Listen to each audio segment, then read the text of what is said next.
Hello दोस्तों, अगर आप कोई फॉर्म भरते हैं, फॉर्म फिलअप करते हैं और ऐसे में एलिजिबिलिटी क्राइटेरिया में अगर आपके पास देखने को मिल जाए कि कोई लेवल 6, 7, 5, 8 जो भी रहे, जैसे यहाँ पे है असिस्टेंट सेक्शन ऑफिसर के लिए कंप्यूटर प्रोफिशिएंसी जो टेस्ट रहेगा उसमें the candidate should be proficient at least up to level 6 of national skill qualification framework. तो यहाँ पे जो नेशनल स्किल क्वालिफिकेशन फ्रेमवर्क है इसका जो लेवल 6वां है, यहाँ तक वो कम से कम क्वालिफिकेशन रखता हो। तो सबसे पहले दोस्तों हम जान लेते हैं क्या है national skill qualification framework and हम आपको ये बताएंगे सभी लेवल्स के बारे में।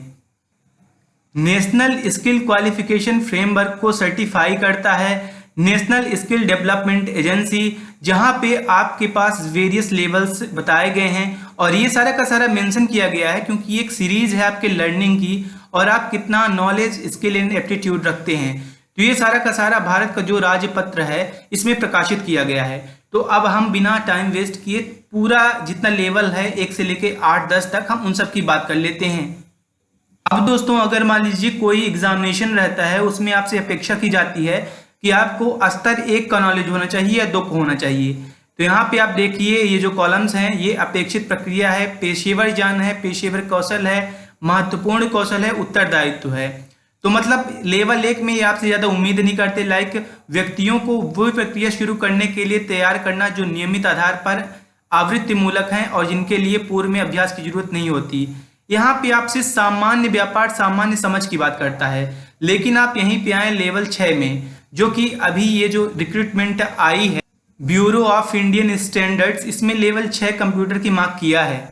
तो यहाँ पे आपके कंप्यूटर में अच्छा खासा नॉलेज कई उम्मीद रखता है कि व्यापक विभिन्न विशिष्ट तकनीक कौशल की आवश्यकता होगी, ज्ञान की स्पष्टता और मानक व अमानक भिन्न अभ्यासों सहित कार्यकलापों का व्यापक अभ्यास होना चाहिए। इसी तरह से आपका जो कार्यालयीन समझ है, आपका जो उत्तरदायित्व है, इसे भी ये बढ़ा मानता है।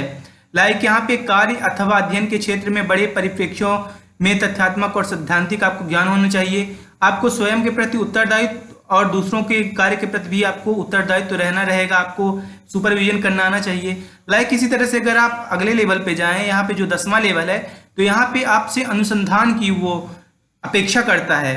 तो अब यहाँ पे आप देख लीजिए कि जो लेवल 6 है ये केवल एक स्तर है और ये आपके नॉलेज को बस पर रखता है। यहाँ पे कोई सर्टिफिकेशन या सर्टिफिकेट नहीं है जो यहाँ इस रिक्रूटमेंट में बोला गया है।